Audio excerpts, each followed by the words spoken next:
10, 9, 8, 7, 6, 5, 4, 3, 2, 1. Assalamualaikum warahmatullahi wabarakatuh. Perkenalkan, nama saya Rian Mumtaz dari 11-7 kelompok Maestro SMA Negeri 1 Cirebon. Saya di sini dan teman-teman saya yaitu Rafa, Aisyah Aurelia, dan Andara ingin menjelaskan tentang mencari informasi untuk riset. Yang pertama ialah menggunakan kata kunci yang efektif. Apa sih menggunakan kata kunci yang efektif itu? Menggunakan kata kunci yang efektif ialah menggunakan kata atau frasa yang spesifik, relevan, dan sesuai niat pencarian untuk mendapatkan hasil yang paling akurat dan relevan. Cara penggunaan kata kunci yang efektif. Cara penggunaannya ialah menggunakan kata kunci yang spesifik dan deskriptif. Hindari kata-kata umum. Contohnya, jika Anda mencari dampak media sosial pada remaja, maka Anda ketik dampak media sosial terhadap remaja.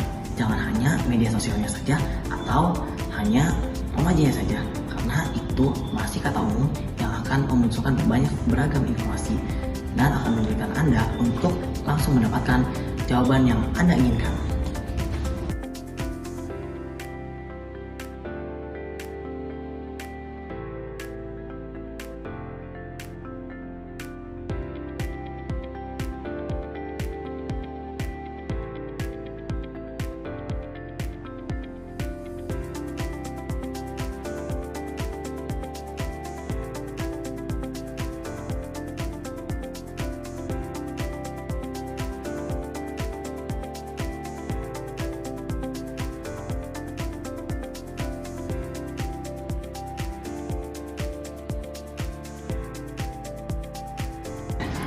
Cara penggunaannya ialah dengan merumuskan pertanyaan penelitian yang terhindar dari pertanyaan-pertanyaan ambigu.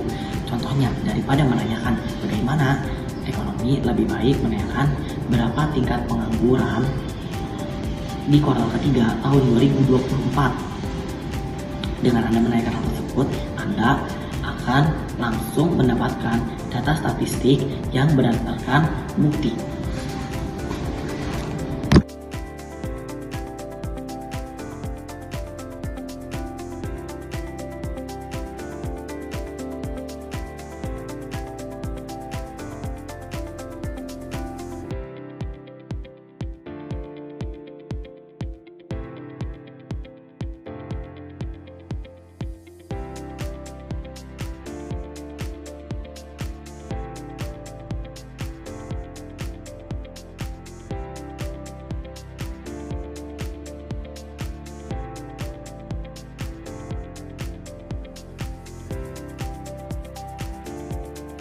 Menggunakan operator boolean. Boolean operator adalah kata kunci seperti and, or, not yang dapat digunakan dalam pencarian, yang digunakan untuk mempersempit hasil pencarian, memperluas hasil pencarian, dan mengecualikan kata tertentu untuk mempersempit hasil pencarian. Cara menggunakan operator boolean ialah ketika ingin mencari informasi, hendaknya kita menggunakan operator boolean untuk mempersempit, memperluas, ataupun mengecualikan suatu kata dalam sebuah pencarian. Contoh penggunaan operator boolean ialah ketika kita ingin mencari suatu kota, contohnya seperti Jakarta dan Bandung, kita bisa menggunakan operator OR, yang dimana operator itu dapat memperluas hasil pencarian kita. Cara penggunaannya ialah kita pergi ke Google, kita pencet tombol pencariannya, kita ketik Jakarta or Bandung. Nah, setelah itu kita langsung pencet tombol pencariannya. Di situ akan muncul hasil dari pencarian Jakarta dan Bandung menggunakan tanda kutip dan tanda plus. Tanda kutip dapat digunakan untuk mencari frasa yang persis sama dengan fungsi memastikan bahwa kata yang diberi tanda kutip tadi muncul dalam satu kesatuan frasa, bukan dalam kata individual. Cara penggunaannya ialah ketika kita ingin mencari resep rendang Padang, hendaknya kita gunakan tanda kutip di awal sebelum resep nasi, spasi Padang, lalu kita gunakan tanda kutip lagi. Informasi yang muncul karena diberi tanda kutip ialah frasa lengkap, yaitu resep rendang Padang secara berurutan dan jadi satu kesatuan kata. Tanda plus digunakan untuk memaksa penyertaan kata dalam hasil pencarian. Tanda plus ini mirip dengan penggunaan operator boolean, yaitu AND. Cara penggunaannya ialah ketika ingin mencari resep nasi goreng, kita tambahkan tanda plus di awal kalimat, plus resep nasi goreng. Informasi yang tampil dipastikan tidak lebih dari 2 kata, yaitu resep dan nasi goreng, dan tidak jadi kata-kata yang terpecah. Poin kelima, menggunakan Google Scholar. Menggunakan Google Scholar berarti mencari dan membaca literatur ilmiah melalui layanan Google Scholar atau scholar.google.com. Google Scholar adalah mesin pencarian khusus untuk menemukan artikel ilmiah, jurnal buku akademik, skripsi, tesis, prosiding, dan karya ilmiah lainnya. Cara menggunakan Google Scholar: yang pertama, buka Google Scholar. Yang kedua, ketik kata kunci pencarian. 3, pilih artikel atau jurnal yang relevan. Dan keempat, gunakan fitur cite atau kutipan. Kelima, filter pencarian bersifat opsional. Dan yang terakhir, menyimpan artikel. Yang poin ketujuh, menggunakan Google untuk memantau informasi. Menggunakan Google Alerts untuk memantau informasi berarti memakai layanan Google Alerts untuk mendapatkan notifikasi otomatis setiap kali informasi baru di internet yang sesuai dengan kata kunci yang kamu tentukan. Cara menggunakan Google Alerts: yang pertama, buka halaman Google Alerts, dan yang kedua, masukkan kata kunci yang ingin dipantau. Ketiga, atur preferensi alerts. Yang keempat, klik create alert. Yang kelima, tunggu notifikasi di email. Dan terakhir, kelola atau hapus alerts bersifat opsional.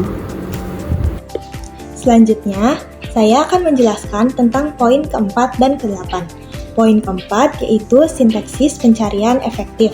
Sintaksis pencarian efektif adalah penggunaan kata-kata, simbol, atau operator khusus dalam query pencarian untuk mempersempit dan memperdalam hasil pencarian di mesin pencarian atau basis data sehingga informasi yang ditemukan menjadi lebih relevan dan akurat.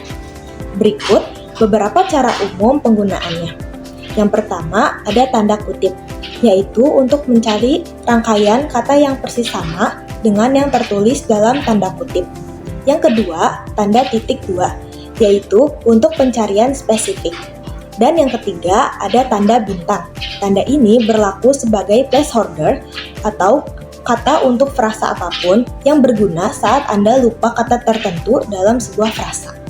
Poin ke-8 adalah menggunakan Google Drive untuk menyimpan dan mengelola data penelitian. Google Drive yaitu menyimpan dokumen di penyimpanan berbasis cloud sehingga bisa diakses di mana saja, disinkronkan antar perangkat, dan dibagikan dengan kolaborator. Cara penggunaannya yaitu yang pertama, login ke Google Drive. Caranya yaitu buka browser, kunjungi alamat, login, lalu akses. Lalu yang kedua, menyimpan dokumen.